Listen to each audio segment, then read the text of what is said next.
কি এক অদ্ভুত জায়গায় আসলাম রে বাবা, যেখানে একটু হলে পড়ে যাচ্ছে একবার। আমি নিজেই হয়ে যাচ্ছি পড়ি, তার সাথে একাই বৃষ্টিতে ভিজতেছি আনমনে। পাখি বিড়াল সব আমার কাছে। চা খেয়ে শক্তিযোগ্য মেটেরিয়াল ভেঙে দিলাম, আর তারপর পেয়ে গেলাম বিরাট এক খাজানা। এই অদ্ভুত রাজ্যে আসার জন্য অনেকদিন ধরে ওয়েট করতেছিলাম আমি। ফাইনালি যেহেতু আমি ঢাকায় আসছি, তাই ভাবলাম আজকে এই অদ্ভুত রাজ্য থেকে ঘুরে যাই। এখানে আবার আমাকে হিল পায়ে দিয়ে যেতে দিবে না, পায়ের মধ্যে এরকম একটা মাস্ক পরাই দিল। যাক, ব্যাপার না, এটা পরে আমি বেশ কমফোর্টেবল। আমার হাজবেন্ড তো জুতার উপর দিয়ে পরে ফেলেছে। নিচে নামতে নামতে দেখা হয়ে গেল আমার সেই পোষা শিম্পাঞ্জির সাথে। অনেকদিন আগে ওকে এখানে রেখে গিয়েছিলাম, তাই জিজ্ঞেস করলাম ভালো আছে কিনা। এখানে আসার পর হঠাৎ করে আমার মনে পড়লো আমার পাখাগুলো একদিন আমি এখানে রেখে গেছিলাম, তাই চলে আসলাম আমার পাখার কাছে। এতদিন তো নিজেকে ডানাকাটা পড়ি ভাবতাম, বাট এখন দেখো সত্যি সত্যি আমার দুইটা বিশাল বিশাল ডানা আছে। ভাবতেছি একদিন উঠতে উঠতে তোমাদের বাসায় চলে যাব। কি বলো, উঠতে উঠতে তোমাদের বাসায়? তো যাইনি, চলে আসলাম আমি পাহাড়ে। আমার শক্তির প্রমাণ দেখো, আমি এক ঘুষি মেরে পুরো মেটেরিয়াল ভেঙে ফেলছি। কি পরিমাণের শক্তিমান আমি, ভাবা যায়?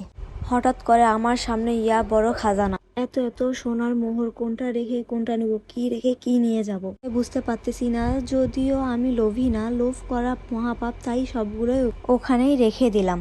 ঝুলন্ত ব্রিজে পাকনামি করতে গিয়ে পড়ে যাইতে ধরেছিলাম, অল্পর জন্য বেঁচে গিয়েছি।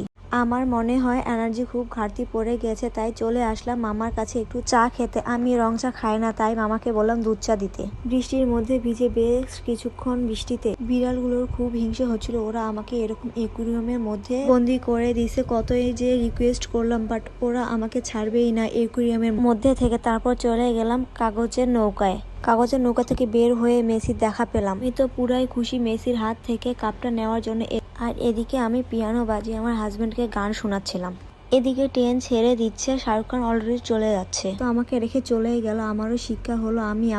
আমি আবার পিয়ানো বাজাচ্ছিলাম, বাজিয়ে গান শোনাচ্ছিলাম। আশেপাশের পান্ডাগুলোর সাথে অনেক মজাও এবং দুষ্টামি করলাম। পান্ডার সাথে আড্ডা শেষ করে পাখিটা আমাকে ডাকতেছিল, আসো আমি তোমার হাতের উপর বসবো। আর এই পাখিকে হাতে বসানোর অপরাধে আমাকে এরকম শাস্তি দেওয়া হয়েছে। আমার ভুল হয়েছে ভাই, আমাকে ক্ষমা করে দেন। আর আমি জীবনে পাখিকে হাতে বসাবো না। এত ভয়ঙ্কর শাস্তি দিবে আগে জানলে আমি এই কাজ কখনোই করতাম না। ডরিমনরা ঘরের মধ্যে চলে আসছে জন্য আমি বাঁচলাম অবশেষে। অনেকদিন ধরে ভাবতেছিলাম আলাদিনের দৈত্য আসলে আমি 3টা ইচ্ছার কথা বলবো, কিন্তু দৈত্যকে দেখে আমি অনেক ভয় ভুলে গিয়েছি কি বলবো। হঠাৎ করে রানী আমাকে বাচ্চাটা কোলে দিয়ে দিল। পেন্সিল দিয়ে আঁকা এমন এক রাজ্যের মধ্যে ঢুকে গেছি, মনে হচ্ছে এখান থেকে আর বের হতে পারবো না। এই আঁকা আঁকি দুনিয়াতে আমি কেমনে ঢুকলাম ভাই। অবশেষে কোনো মতে এই গুহার মধ্য থেকে বের হতে পারলাম। আর বের হয়ে সোজা চলে আসছি আমি কক্সবাজার। তোমরা তো জানোই সমুদ্র সৈকত আমাকে অনেক ভালো লাগে। কক্সবাজার থেকে কিভাবে যেন আবার সিলেটে চলে আসলাম, চা বাগানে।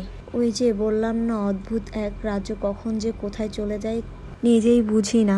সত্যি কথা বলতে ফার্স্ট টাইম এই জায়গায় এসে আমার ভীষণ ভালো লাগছে। এই জায়গাটা আমি অনেক এনজয় করেছি। ভিডিওটা তোমাদের কাছে কেমন লাগলো তা অবশ্যই কমেন্টে জানাবে। বাংলাদেশের রয়্যাল বেঙ্গল টাইগার, যেখানে আমার বউ রয়্যাল বেঙ্গল টাইগারের সঙ্গে যুদ্ধ করতে যাচ্ছে একাই।